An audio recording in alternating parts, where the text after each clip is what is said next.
Hey, what's going on guys? Welcome to another Dark Souls 2 video.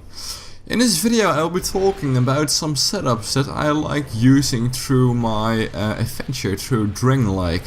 So I've got 4 main setups, each of one specialized in one specific, or for one specific purpose. So the first setup I really like taking around is my greatsword with the king's outfit and 4 rings that I will discuss later on. I really like using the greatsword because it staggers opponents really fast, so you can easily keep spamming attacks on them without worrying that they will attack back, because they're staggered all the time. This is especially good against enemies with a high poise. Or just with a lot of health, since the greatsword deals a whole lot of damage as well. So one place this setup is really good to use is, for example, in that crypt, where you've got all the scions or the king's guards, however you want to call them. This setup is really good against them because it will poison them all the time, and it will make your trip a whole lot easier. But we all know that there's more to Dark Souls 2 than just killing normal average enemies. Everyone knows there are bosses as well.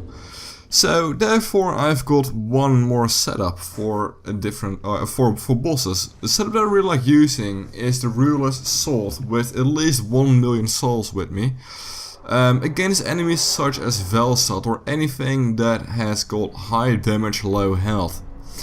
Next to the ruler's sword, I also take Sunfire Spear or the Sunlight Spear, and the Lightning Spear, Great Fireball, and Great Chaos Fireball with me. And what I will do at enemies such as Velstad is, I'll make sure that I summon Phantoms at least one, so he can tank the boss for me for a short moment. And in a period of time that he's tanking the boss for me, I will throw all of my sunlight and lightning spears at the boss along with all my pyromancies. This will usually easily get the boss down to somewhere around half HP and mostly even to just a quarter HP remaining. So that gives you a huge head start in a boss fight, and it makes life so much easier. And after I've used all of my spells, I usually switch over to my ruler's sword. Now this is not only a sword that I use for boss fights, but I mostly do use for boss fights where you need high mobility, such as for example Velstad. You can try blocking his attacks with your shield, but usually that won't work. It will cost a lot of your stamina and it just isn't the best tactic. You're better off dodging. Now you might ask yourself, why are you not using greatsword? So the normal greatsword, which is actually an ultra greatsword. That's because the attacks of the ultra greatswords usually take very long to initiate, and they cost a lot of stamina. So if you would have to block an attack, you do want to at least have some stamina left. Therefore use the ruler's sword at fights that usually require you to have a lot of stamina. Now let's go back to another setup I like to use outside of boss fights. A setup I really like using in areas such as Shulva, the Sanctum City, is the King's set with a dual greatsword and a bow of wand. The enemies in Shulva, the Sanctum City, have got a reasonable amount of health, but they deal massive amounts of damage and they are not to be underestimated. So the bow of wand really comes in handy here. You just snipe the enemies down, especially the ranged enemies, so you can safely take down whatever is using melee down there. Now, why am I using the bow of wand? The bow of wand is, I think, the most powerful bow on the game. Especially if you imbue it with lightning and you use lightning arrows, it just wrecks face. Now the problem is, in Shulva the Sanctum City, the enemies have got a very high resistance to basically anything elemental.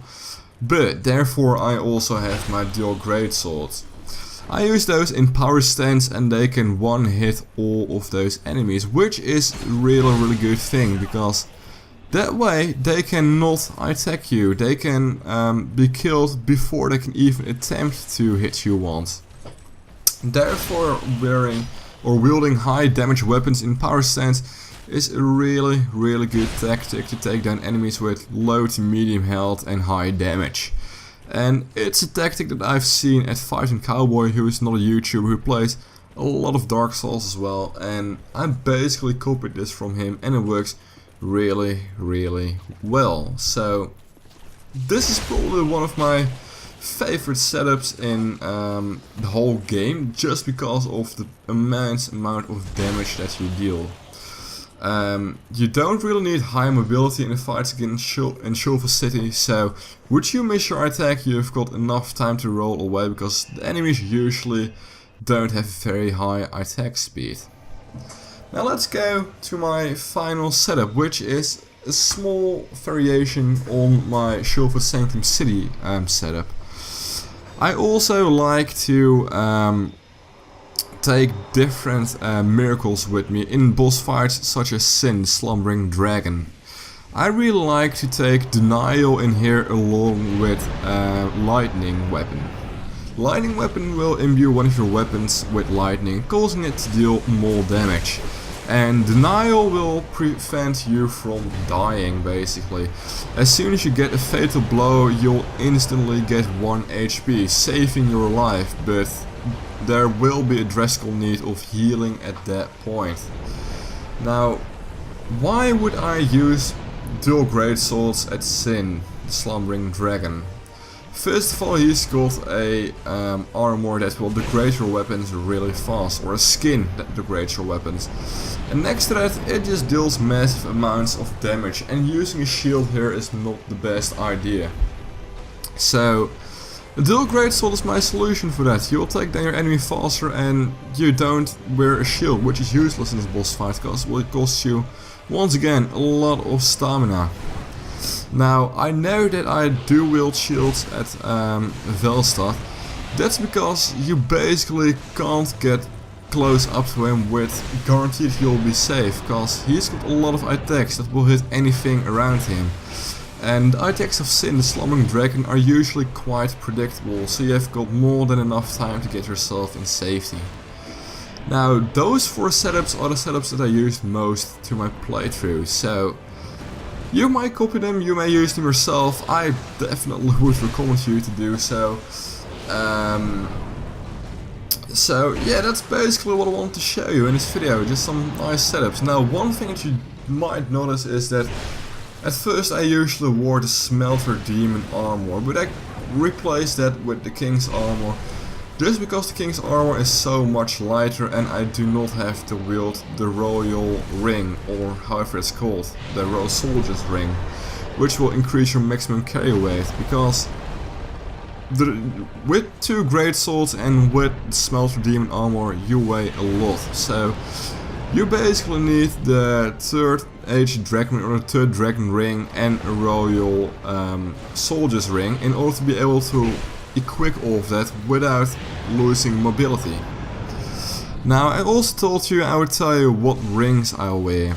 I always wear the 3rd Dragon Ring along with a Chloranthy Ring +2, a Silver Serpent Ring +2 and a Ring of Life Protection or a Ring of Soul Protection. Just because I usually walk around with at least 1 million souls for my ruler's sword. So, hopefully this video was useful for you guys, and if it was, I'd like to thank you for watching, guys, and see you next time.